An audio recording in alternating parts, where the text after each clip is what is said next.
శ్రీమాత్రే నమః శ్రీ గురుభ్యో నమః. తదుపరి కర్కాటక రాశి.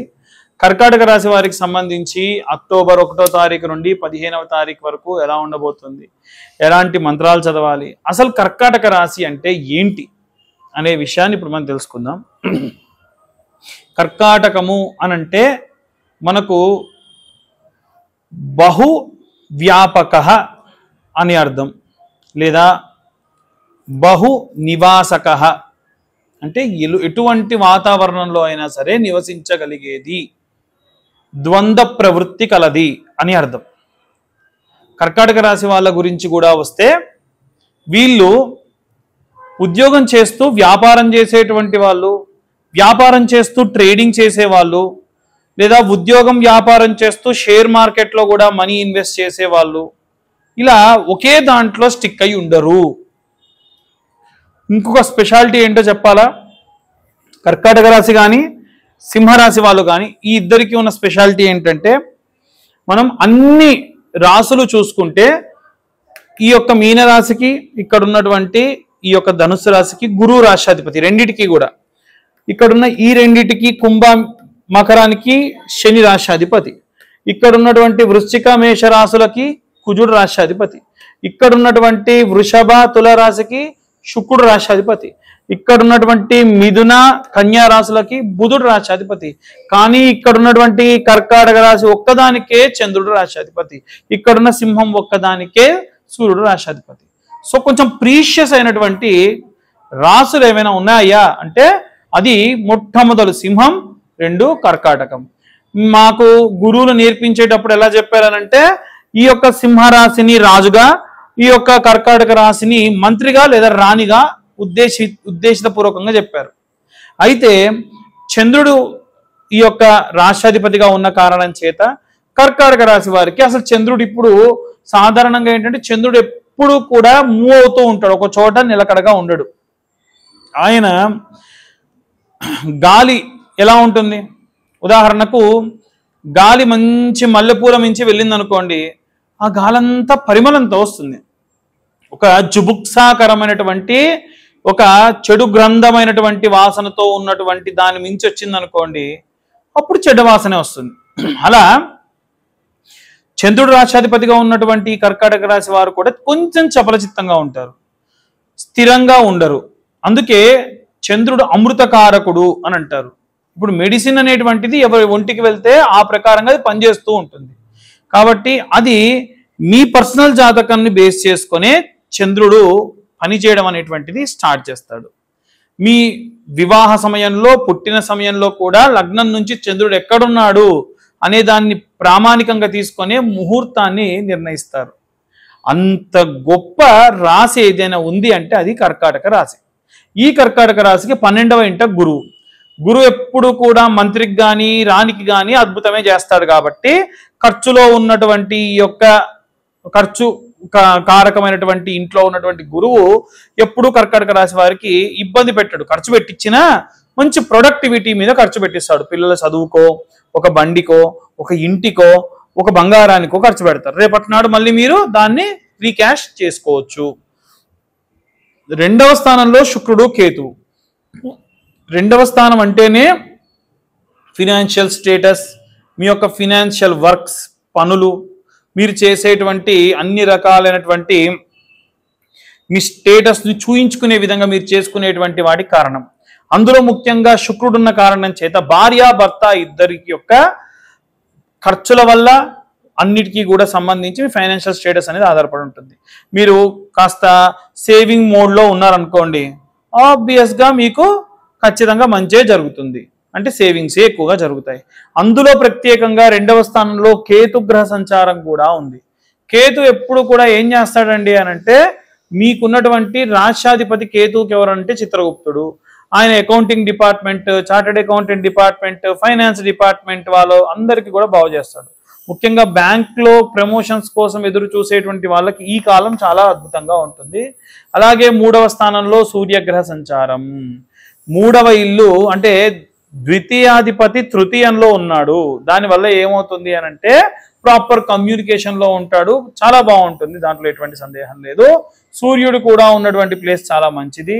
మీ కమ్యూనికేషన్ రిలేటెడ్ ఇష్యూస్లో కానీ ఏవైనా సరే ప్రత్యేకమైనటువంటి సందర్భాలు మీరు ఎదురు చూస్తూ ఉంటే కూడా వాటన్నిటికీ కూడా చాలా అద్భుతంగా ఉండేటువంటి కాలము.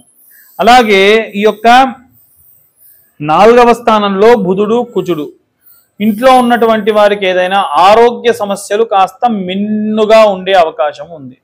సో మీరు కాస్త ఆలోచించి ప్రశాంతంగా ఉండండి. అనవసరంగా ఎందుకు హాస్పిటల్కి వెళ్ళాలి, చిన్న ఇబ్బందే కదా అని నెగ్లెక్ట్ అస్సలు చేయకూడదు, బాగా గుర్తుంచుకోండి. ఇక బుధుడు కూడా 4వ స్థానంలో ఉండడం వలన మీకున్నటువంటి వ్యాపార సంబంధితమైనటువంటి విషయాలు కూడా మీ ఇంట్లో ఉన్నటువంటి మీ కుటుంబ సభ్యుల యొక్క తోడ్పాటుతో సహాయంతో అద్భుతంగా నడుస్తుంది. 8వ స్థానంలో రాహు గ్రహ సంచారం.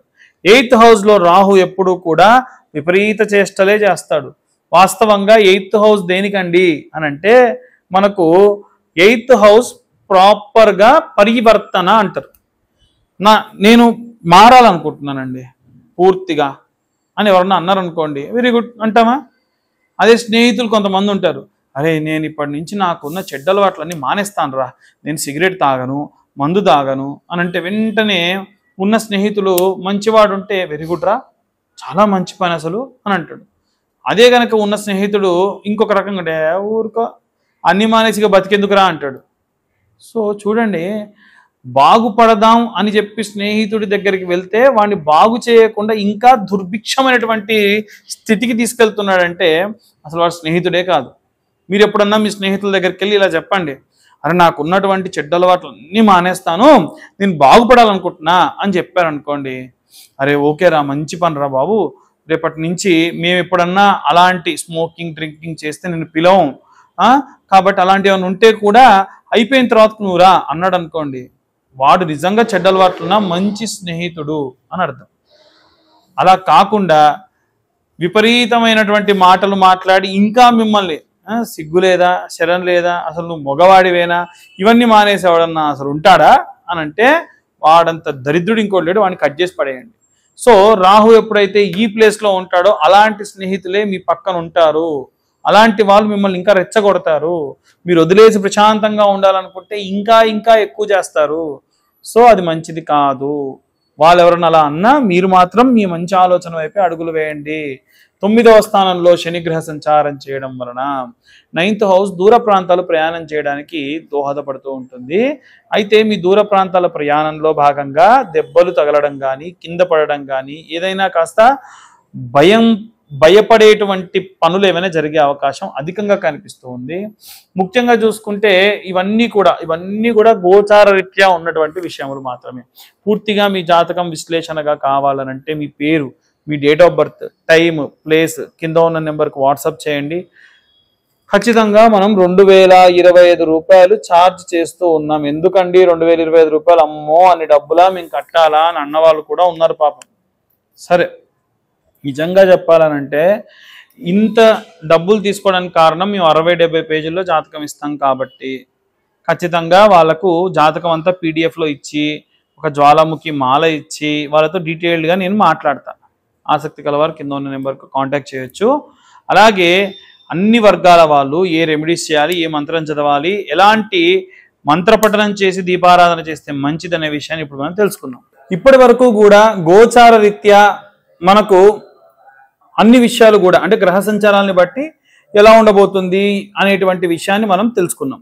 అయితే ఇప్పుడు ఒక 2 మంత్రాలు ప్రతి నెల మీ దాకా నేను ఒక 2 మంత్రాలు తీసుకొచ్చి దాన్ని సాధన చేయమని చెప్తున్నాను. దాన్ని మీరు జపతీర్థంగా ఎలా మార్చుకోవాలో చెబుతున్నాను.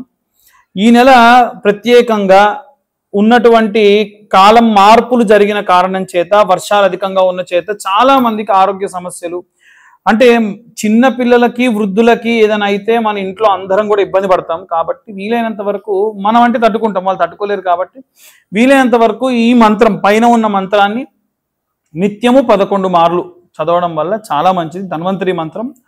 ఓం నమో భగవతే వాసుదేవాయ ధన్వంతరే అమృత కలశహస్తాయ సర్వమాయా వినాశనాయ త్రైలోకనాదాయ శ్రీ మహావిష్ణవే నమః. ధన్వంతరి అమృత కలశం పట్టుకొని విశేషంగా మనకున్నటువంటి కష్టములని కడతీర్చేటువంటి వాడు. నిత్యము కూడా ఈ యొక్క మంత్రం మీకు కింద డిస్క్రిప్షన్లో ఇవ్వడం కానీ డిస్ప్లే చేయడం కానీ ఛానల్ వాళ్ళు చేస్తారు. మరొకసారి చూడండి. ఓం నమో భగవతే వాసుదేవాయ ధన్వంతరయే అమృత కలశహస్తాయ సర్వమాయ వినాశనాయ త్రైలోకనాదాయ శ్రీ మహావిష్ణవే నమః. ఈ మంత్రాన్ని నిత్యం 11 మార్లు చదివితే ఆరోగ్య సమస్యలు ఎవరికి ఉన్నా తీరుతాయి. ఇవి కాకుండా ఇంకేమిటండి ప్రాబ్లమ్స్ ఉన్నవి మనకు? ఏమిటంటే ధనం, సంపద పెరగట్లేదు, ఖర్చులు పెరుగుతున్నాయి, వేరే వాళ్ళ చేతికి వెళ్ళిన డబ్బులు రావట్లేదు. గతంలో మనము కుబేర మంత్రం గురించి చెప్పాము. ఆ మంత్రానికి నియమం ఉంటుంది, ఉత్తరం వైపు తిరిగి కనురెప్పం కొట్టకుండా 3 సార్లు చదవాలని. ఈ మంత్రానికి అదేం లేదు. ఇంకొక మంత్రం ఉంది, విశేషంగా రుణ బాధలు పోయి సంపద పెరుగుతుంది. ఆ మంత్రం ఏమిటంటే ఓం శ్రీం గం రుణహర్తయే గం శ్రీ ఓం గణపతయే నమః. మరొకసారి మీ అందరి కోసం ఓం శ్రీం గం రుణహస్తయే గం శ్రీం ఓం గణపతయే నమః అన్న మంత్రాన్ని నిత్యము కూడా 108 సార్లు చదవండి. అంటే డబ్బులు కావాలి కాబట్టి శ్రద్ధగా 108 సార్లు చదవండి. ఖచ్చితంగా మీకు ధనం చేకూరుతుంది. ఇంకా చాలామంది కొన్ని సమస్యలకు జాతకం మొత్తానికి డబ్బులు కట్టించాలా మేము అని అడుగుతున్నారు. కొన్ని సమస్యలు ఎలా ఉన్నాయంటే భర్త వేరే ఎవరి మాయలోనో పడి ఇబ్బంది పడుతున్నాడండి, లేదు భర్త ఇంట్లో ఉన్నటువంటి వాళ్ళ ఇంటి వాళ్ళు ఎవరో అతనికి ఏదో మాయ చేశారు, ఇబ్బంది పెడుతున్నారు, అన్ని వాళ్ళ మాటలు విని మిమ్మల్ని నెగ్లెక్ట్ చేస్తున్నాడు, మేము చాలా హ్యాపీగా ఉండేవాళ్ళము, లేదు తన భార్య తన తల్లిదండ్రుల మాట విని ఇంట్లో నుంచి వెళ్ళిపోయిందన్న వాళ్ళు కొంతమంది. వీళ్ళందరి కోసం ప్రత్యేకంగా ఒక మంత్రం ఉంటుంది. ఆ మంత్రము ఏమిటి అనేది కింద ఉన్న నెంబర్కు కాల్ చేయండి. ఒక రకంగా వాళ్ళు మీకు మంచి పద్ధతిలో వశమయ్యేటువంటి మంత్రం, వశీకరణ మంత్రం. ఆ మంత్రానికి కాను ఇంత 2025 రూపాయలు ఛార్జ్ చేయడం ఉండదు, సాధారణమైనటువంటి ఛార్జ్ చేసుకుంటాను. అవి తీసుకొని మీకు ఆ మంత్రాన్ని ఇవ్వడం జరుగుతుంది. ఆ మంత్రం నిత్యము కూడా ఎవరి గురించైతే మీరు తపిస్తూ ఉన్నారో, ఎవరి గురించైతే మనస్ఫూర్తిగా కోరుకుంటూ ఉన్నారో వాళ్ళ కోసం మీరు ఆ మంత్రాన్ని పఠనం చేయండి. ఖచ్చితంగా శుభం కలుగుతుంది. ఇక అన్ని వర్గాల వాళ్ళ గురించి ఇప్పటివరకు మనం చెప్పాం. దయచేసి అందరూ ఈ వీడియోస్ చూస్తున్నారు కానీ సబ్స్క్రైబ్ చేసుకోవట్లేదు. మీరు సబ్స్క్రైబ్ చేసుకుంటే మాకు కాస్త మీరు ఎంకరేజ్ చేసినట్టుగా ఉంటుంది. లైక్ చేయట్లేదు, వీడియో కంటెంట్ బాగుంది కదా అని చెప్పి చూస్తున్నారు, లైక్ చేయట్లేదు. ఇవి చేయడం వల్ల ఏంటంటే మాలాంటి వాళ్ళకి, ఛానల్ వాళ్ళు నడుపుతున్నటువంటి ఛానల్ వాళ్ళకి, మాలాంటి వాళ్ళకి ప్రోత్సాహకరంగా ఉంటుంది. ఇది కానీ ఇన్ఫర్మేటివ్గా ఉంటే కొంతమందికి షేర్ చేయండి.